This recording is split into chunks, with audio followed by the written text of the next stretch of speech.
Guys, kamusta na ng balita sa inyo? Ano ng mga balita dyan? Dahil ayun na nga, preliminary competition na last Sunday and hindi ako naka-keep up sa mga balita noon kasi wala ako nung Sunday. Nagbabasa lang ako. Tapos yun na pala, yung mga nangyari. So kung may mga tanong kayo dyan, tanong nyo lang dyan. Tanong lang kayo dyan dahil, yeah, ayun ang ating chika ngayon. Update sa MUPH, yun, preliminary competition na. Pero yung preliminary competition kasi, tinape na siya nung Sunday. And then, dahil nga tinape siya nung Sunday, ipapalabas na siya on different schedules. Yeah, different schedules. Meron akong listahan ng schedule dito at kinontent ko na rin siya. Para alam nyo na kung kailan. Jay, waiting for your top 15 sa New Moon. Tinatamad kasi ako. May dami kasi. Puro meron pang playtime. Tapos may New Moon. Tapos may Maya. Ang dami. Feeling ko parang okay na ako. Hindi ako mag-bombard ng maraming contents. Yes. Doon na lang sa mga mahalaga talaga. Kagaya nga ng preliminary. Sabi ni Jazzler, di na ganun ka-updated sa MUPH compared last year. Di na ganun ka-updated. Sino Jazzler di na updated? Ikaw o ako?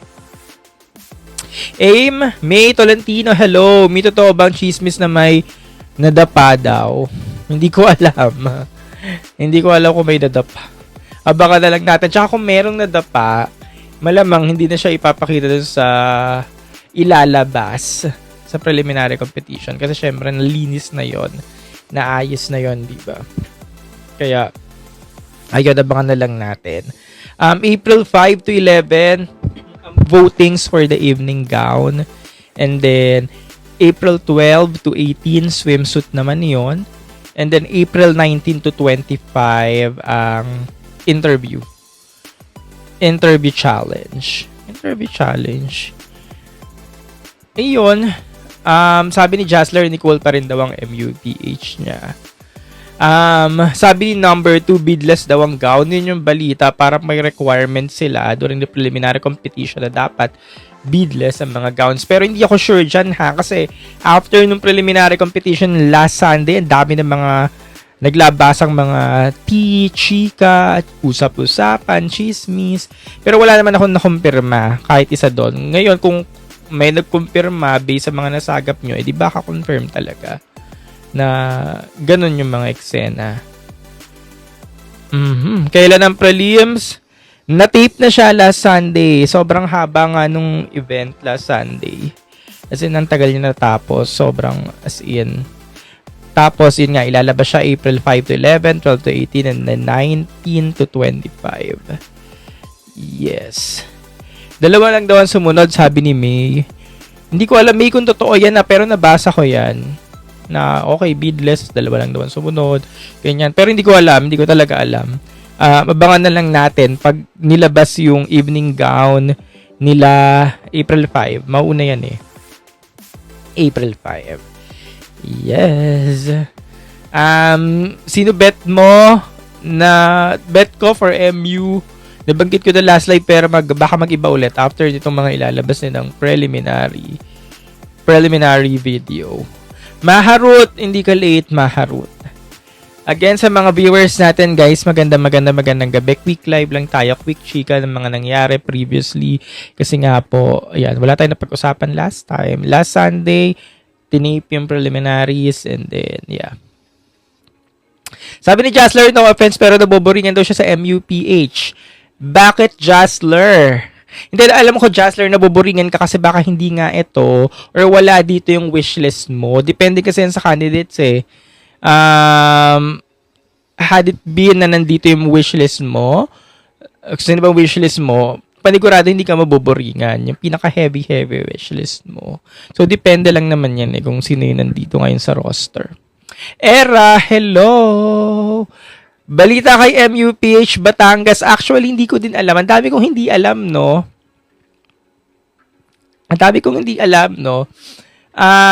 Yung kay Batangas,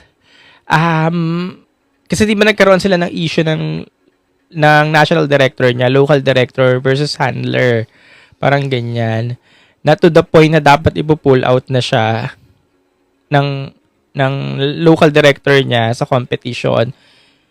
Ipo-pull out na dapat, parang confirm na pull out na siya, pero naayos ng organization, so hindi natuloy. So, ang alam ko, nasa competition pa rin siya. Parang ganyan. And yung last time na may nilabas ang organization na official statement, hindi siya pertaining kay Imelda, parang ganon. Kumbaga pertaining siya sa other candidate. Which is siya, or who is siya nga. Pero hindi ko alam kung ano na nangyari na ngayon, kung nasa competition pa rin siya. Kasi may mga chika din, na buhol na daw siya. Pero hindi ko rin confirm kung buhol na nga ba talaga. Ayun nga ang hindi ko alam ngayon. Kaya sabi ko, ang dami ko na-miss nung Sunday. Kasi Sunday, gala-gala rin ako. Tapos ngayon Tuesday, hindi ko na alam ang balita. Pero alam ko ayun yung summary ng nangyari.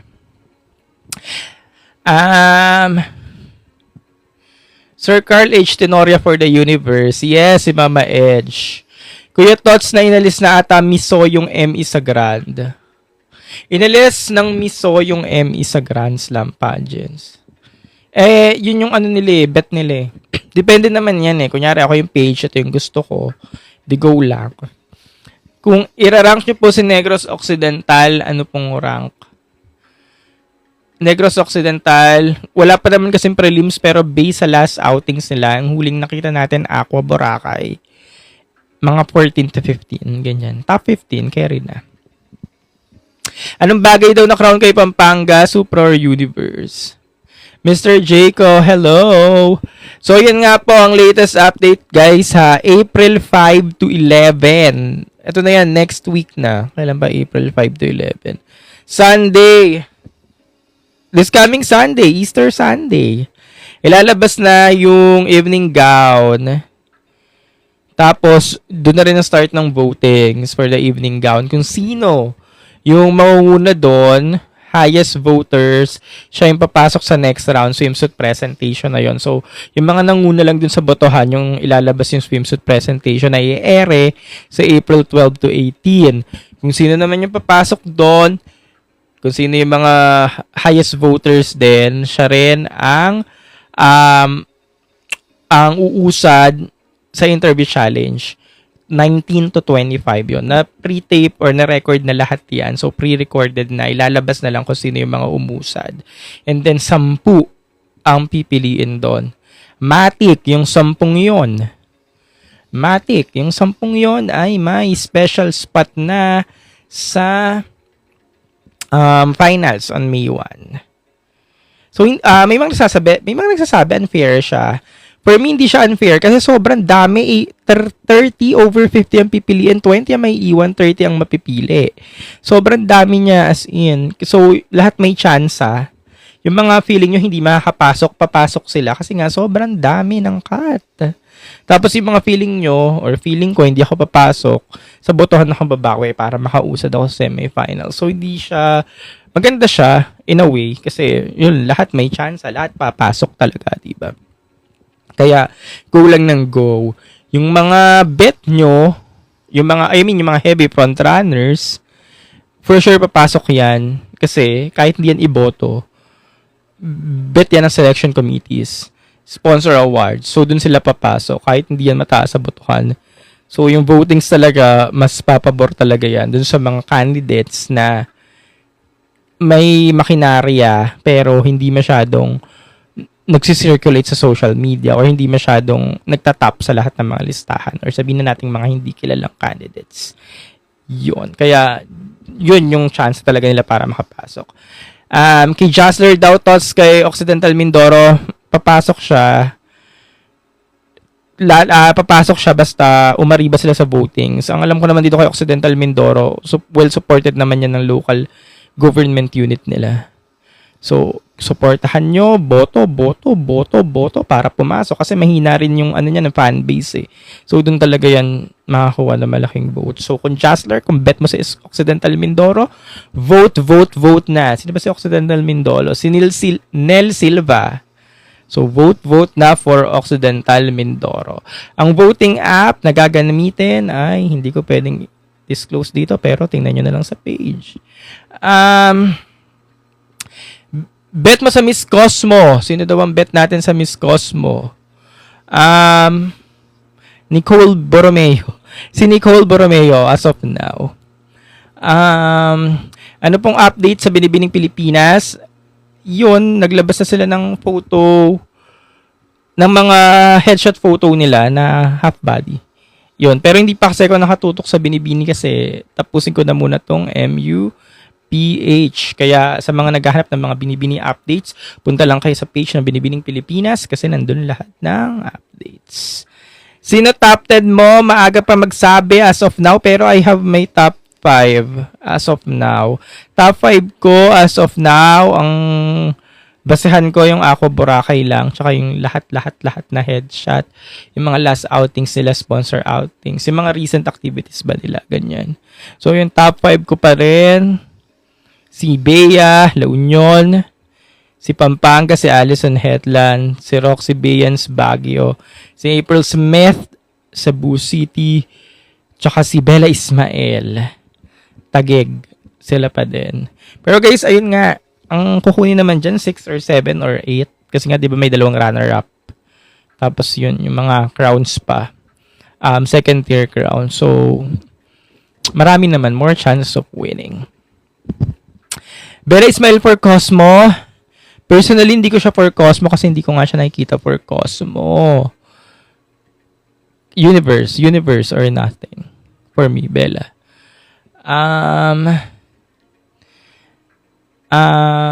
Wait lang balikan ko to. Who is your universe supranational Cosmo first runner-up? Ang dami kasi. First runner-up, second runner-up, kung sino na lang. Universe, kung sino na lang din sa top 5 ko. Ang dami kasi. Christian, yung next event nila, April 5, this coming Sunday, i-ere yung evening gown preliminary videos nila. Yung shoot last Sunday. Then pag inere siya on Easter Sunday, hudyat na rin yun ng votings from April 5 to April 11. Yes. For charm, bet ko si Roxy, sabi nung comment. Nakapag-prelims na ba si Kalibo? Kung actually, walang nagkumpirma na. Oo nga, no? Kung nakapag-prelims, kasi hindi ko din alam actually. Abangan na lang natin, pag wala, edi wala na. Ibig sabihin, officially out na talaga si Imelda. Kasi wala naman talaga nag-confirm kung officially out si Imelda eh. Wala naman, di ba? Wala naman talaga. So, let's see. Ano rank ni Pampanga sa'yo now? Top 5 ko siya. Hi, Aslan po. Akala ko pa-evict na si Kalibo. Pero, bakit nakakapasok siya sa Fort Hotpix? Anong Fort Hotpix na sinasabi mo?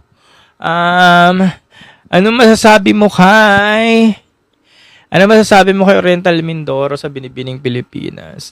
MUPH po ang usapan natin.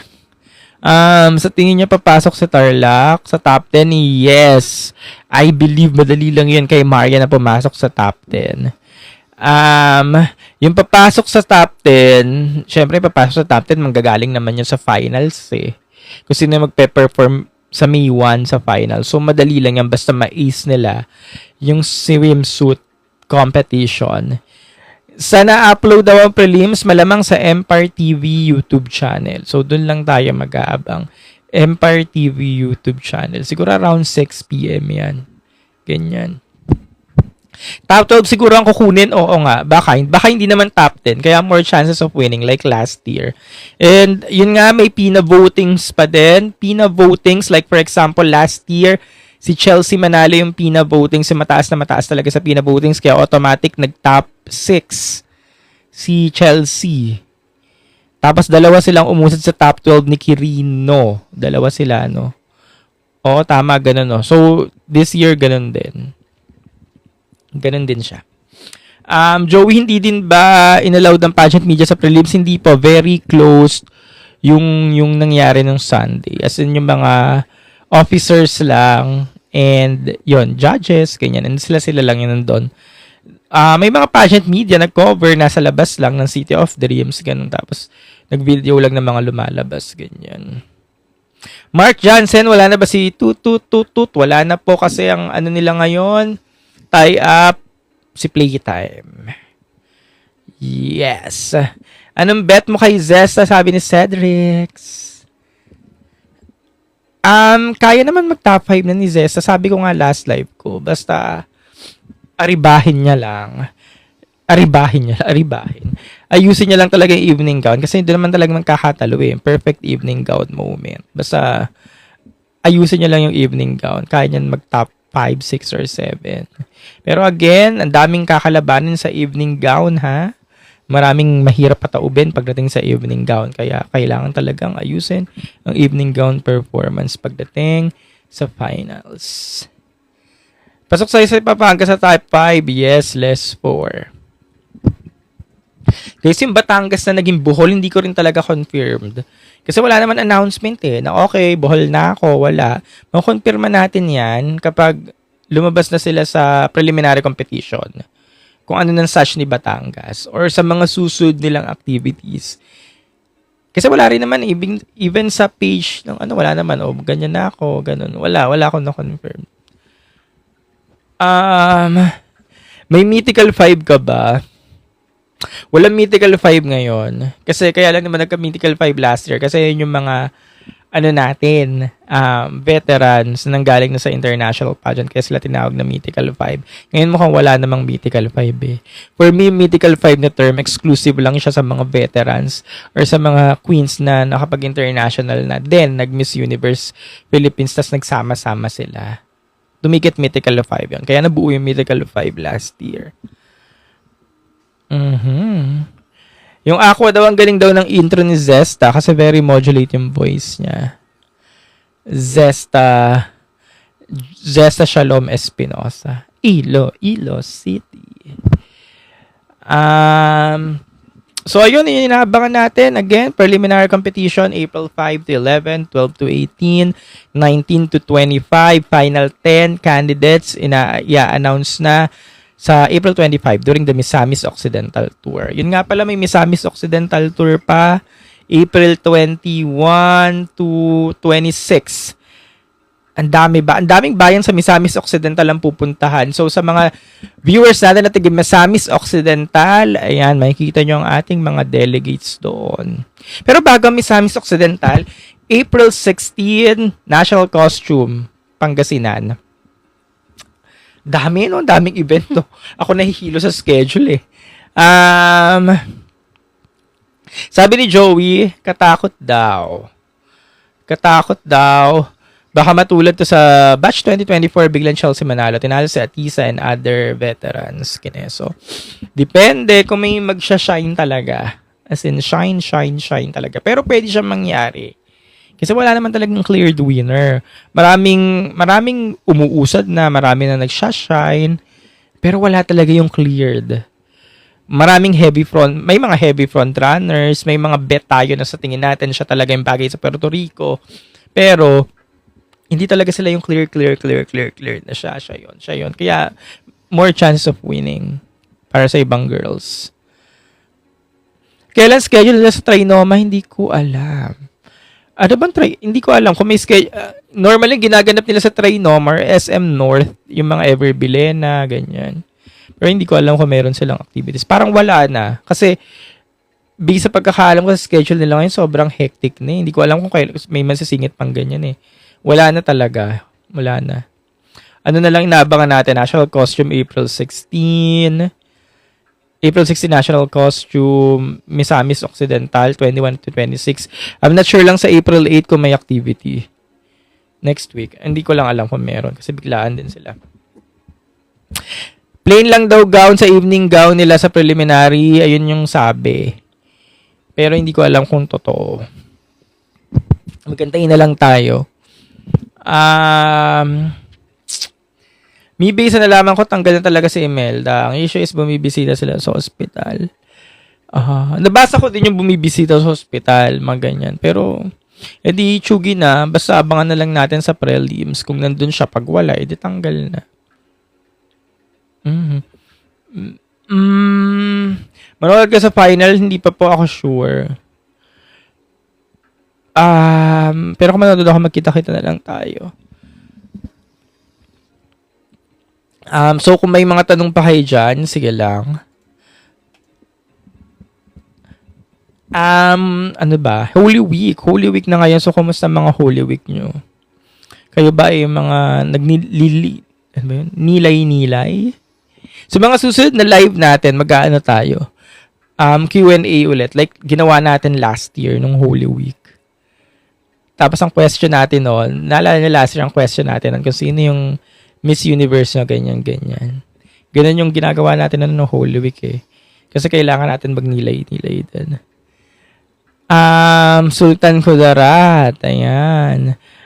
Sultan Kudarat, syempre may voting. So, abangan natin yan kasi for sure, hindi yan pababayaan ng kanyang LGU.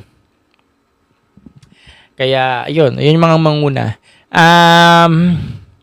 Maya votings, yung top 10 natin ngayon. So, sino kaya yung mga mangunguna sa votings ngayon, no?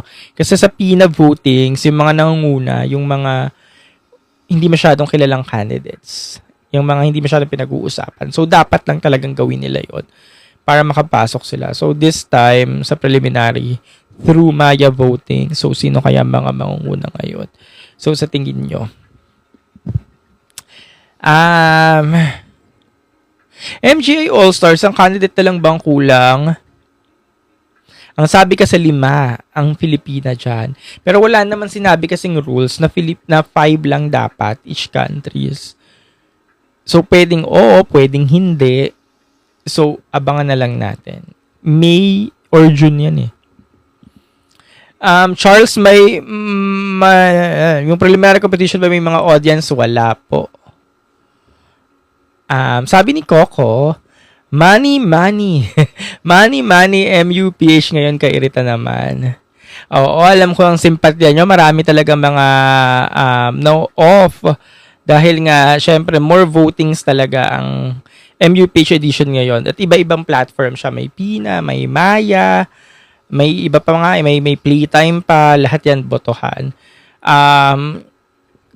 Intindihin nyo na lang na ang MUPH kasi ang Philippine franchise ng MUPH siya may pinakamahal na franchise kasi syempre lahat naman ng business, lahat ng negosyo, wala namang gustong malugi, lahat gusto kumita, lahat dapat may balik kasi nga business is business as usual. So kailangan talagang pumondo para sa susunod may pondo para sa franchise, diba? So ayun na lang isipin natin na kailangan talaga mahalikom ng funds para makuha pa yung franchise for next year, diba? Kasi kung wala rin naman pondo, edi wala na tayong competition dito, ganun. So, gugustuhin nyo ba ibang grupo na ang kumuha ng franchise? Diba? Ako for me, okay naman ang ginagawa ng organization ngayon for the Miss Universe Philippines pageant. I mean, sila na yung okay kaysa sa ibang organization. Ang kumuha pa, maninibago na naman tayo, di ba? Hindi lang daw nakaka-empower yung toot. Syempre, hindi ko alam ang say ko dyan. Pero syempre, kung saan meron, doon tayo kakapit. May introduction kaya ang prelims.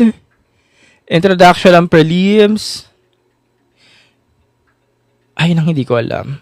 Siguro meron naman. Kasi hindi ko rin alam kung paano yung flow ng ilalabas na video sa Sunday eh. Kasi di ba evening gown, Sunday. Hindi ko alam kung diretso na ba evening gown yun. Yung, okay, starting evening gown, I'll buy. Hindi ko alam kung diretso na. Abangan na lang din natin. Hindi rin naman kasi ko nakikibalita na nakagme-message. So, ano nangyari? Inaantay ko na lang may magsabi sa akin or may magsabi sa amin sa GC. So, yun na lang inaantay ko. Kasi nga, di ba, lagi ko ang sinasabi sa mga live ko, gusto ko yun na surprise. Yung, okay, panoorin na natin, surprise, ito yung nangyari. So, hindi ako mahilig makichika. Kaya abangan nyo na lang din, kasi lahat naman tayo, mapapanood naman natin. Trish, hello! What's up, Trish? Kuya, may format na ba sa placement ng MUPH? Kuya, yung format sa placement ng MUPH, wala pa din. Yung like, for example, top 7, top 6, final 2, wala pa din. I-announce yan before May 1, for sure. I-announce yan. When ipopost yung prelims, April 5 yung first round, evening gown. Tama ba? Sunday bang April 5? Yeah, April 5, Easter Sunday. Yeah, Easter Sunday.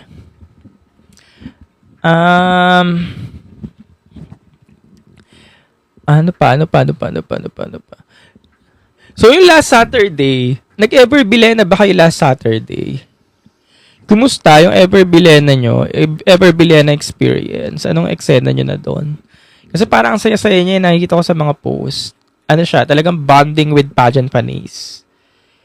Yeah. So, tapos mga nakaping sila. So, parang saya nung event na yun. Maharut, Mr. Pilipinas Worldwide when next event? Wala rin akong idea, Maharut. Gusto mo na ba makita ang mga ombre? Ang mga boys? 3 separate posts by each candidate for easier co-compile in one vid. Not sure then, 3, abangan na lang natin sa April 5 kung nakakompress yung lahat. As in, yung panonood natin or para siya yung tourism video nito na naka-isa-isa. Not sure. Pero gusto ko yung nakakompress lang. Yun yung bet ko yung tuloy-tuloy na. May host, tatawagin sa isa. Tinatamad kasi ako pindutin isa-isa parang yung tourism video. But yeah, abangan natin. Mas pinapaganda pa nila ang pag-edit kaya matagal. Trish, ayan. Pero kung tutuusin, yung 2024, yung 2024, naalala niyo yung preliminary 2024, hindi naman napanood ng live ng mga timbahay, di ba? Nakapanood lang ng live yung mga nasa Manila Hotel. So parang ganun din siya, yung mangyayari sa April 5. Isipin nyo na lang na hindi tayo nakapanood sa Manila Hotel. Tapos, abangan lang natin siya on a replay. Kasi ganun yung nangyari in 2024, di ba? Yung mga timbahay, ang tagal nyo bago napanood yun, no? Last year, yun nangyari sa Newport, nilive yun, no? Tama. Kung ano yung nangyari sa live nyo rin napapanood sa timbahay. Kaso 11 PM na. Yung late na masyado. So, yeah. Ganun ang system. Who do you think has the edge to win the crown, kuya? Who do you think has the edge to win the crown? Kasi sino yung palaban pagdating sa finals? Di mo rin naman masabing si Windorski yan or si Borromeo or si Hetland. Kasi nga sabi ko nga kanina, wala namang clear winner talaga. Kung sino talaga yung magsashine sa kanila. Nakita mo na yung gown? Wala akong nakita, Margaret. Thoughts mo sa new format ng MUPH prelims? Di ko feel ang essence. Ayun sinagsabi nun. Kanina ko pa nga sinasagot. It is what it is. Again, sabi ko nga kanina, oo, marami nagsasabi sa inyo na pera. Yun nga, sabi ko rin kanina, kailangan mag-coop up ng organization para talaga makalikom ng fans, syempre, for the next franchise fee for next year, diba? So, saan ba kukuha ng pondo if kailangan? Natural dito sa mga gantong siste, kasi nga, business nga, syempre, as usual, kailangan talagang kumita. At ito na nga yun wala na rin man tayong say. Basta, ayan, kahit naman mangyari, manonood naman tayo. Kaya, support na lang tayo, diba? At least, yung format din ngayon, magkakaroon din ng chance talaga makapasok yung mga less known na may mga makinarya nga. Or yung mga hindi pinag-uusapan through votings, talagang go, vote. Labas talaga para makapasok sa top 10 spot. So, lahat tayo, more chances of winning. Siguro, yun nga, nagigets ko rin kayo na hindi lang talaga maganda yung, hindi na panood ng live. Kasi kung nanonood ka talaga ng live dun sa venue, kung saan man ginaganap, maganda talaga yung live experience. Pero karamihan naman sa atin, nanonood din naman sa bahay. So, yun na lang isipin natin, sabi ko nga kanina. Yung ibang edition din naman ng Miss Universe Philippines, hindi man din natin live na papanood ng mga timbahay. Kasi diba, nire-replay lang. So, itipin na lang natin ganun yung nangyari. Or kaya ganun yung nangyari kagaya ng Clark 2021 edition. So, yun. Kaya, ayun, support na lang din tayo. Kasi yun yung revamp edition eh. Revamp na rules. Kaya, at least may changes, bago sa atin. Hindi siya yung typical, kasi nasanay tayo sa typical eh. But yung mga changes na ganito, ayun, ini-introduce na tayo sa new opportunities na pwedeng mangyari in the future. Kaya, yeah, anuhin na lang natin. Tanggapin na lang natin. Grabing flood yan. Oo nga, hindi ko na masundan eh. Sa new post ng Playtime Official, ando naman po si Kalibo Akalan. Kaya nga baka nandito pa siya. Kaya nga baka nandyan pa siya. Kaya abangan na lang natin. Kasi di ba nga, yung last post na inilabas ng organization, hindi naman pertaining sa kanya eh. Sabi ni Joel, ang damot daw ni Tutut. Buti pa si Nawat. Nawat libre, super ganda pa. Libre naman, mapapanood naman natin, Joel. Mapapanood natin yung preliminary competition. Yung preliminary segment, each segment on April 5, 12 to 11, 19 to 25. Hindi nga lang the usual way. Kasi nga, syempre, di ba, iba na nga, revamped nga yung ano ngayon, eksena. Kasi di ba nasanay tayo, okay, chuchu preliminary competition, ganitong date, isahan, ganyan. So, naiba nga lang ngayon. So, may changes, hindi yung usual. Pero hindi naman ibig sabihin na hindi natin mapapalad. Ipapalabas lang din naman yung pre-recorded chuchu. Not in the usual way nga. Hindi naman pay-per-view. Ayun, alam mo, pay-per-view. Hindi naman ganun ang existe. At kanina ka pang in-explain. Pero sa tourism, wala na siya. Ayun nga din ang kanina ko pang sinasabi, kaya hindi ko rin po alam kasi wala naman talaga nakapagkumpirma. Malalaman natin yan kung lalabas pa yung video niya sa preliminary competition. Never in-announce ang prizes ng MUPH winner, no? Saan kaya napupunta lahat ng kinita? Syempre, again, business, organization is business. Unang-una, franchise fee. Magre-renew. Franchise fee. Pangalawa, may mga pinapasweldong tao. Kasi nga, di ba, may lahat gumagalaw eh. May mga tao sa organization, gumagalaw yan. Posibleng hindi pinapasweldohan. So, doon lahat napupunta yung mga kinita. Yung the usual na diba? The usual na business. Wala, hindi naman libre. Lahat, diba? Bray, nag-change ng province si Batangas. Hindi ko alam. Tingnan natin yung sasya sa preliminary competition kung naka-ball na siya. Kasi yun din yung naririnig ko lagi. Ito lang. Kasi nga, yun nga yung issue. Hindi naman ako nagtatanong sa team niya, no? Kumusta, buhol na ba kayo? Wala naman ako tinatanong, pero kung may nanonood dito, kumusta po si Batangas, buhol na po ba siya? Ano po ba yung sagot?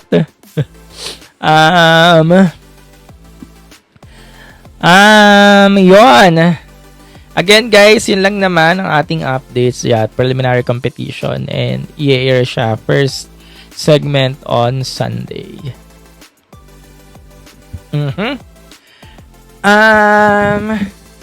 Alright, so again, mukhang wala na tayong mukhang paulit-ulit ng ating comments. So ayan, babalik ulit ako on Tuesday. Try ko mag-live sa Thursday or Friday, pero hindi tayo pwede maging masaya. Kailangan more on reflective ang ating topic. Kaya mag-i-interview na lang tayo. Aakyat na lang kayo, tatanungin ko na lang kayo ng kung anik-anik. Dapat tayo masaya nun. More on reflective lang ang ating usapan. So yeah, that would be all. Thank you so much. Bye-bye. Siyempre pa si TikTok pageant guru Carl Loyola. And I'm your TikTok pageant guru, TikTok pageant guru Carl Loyola.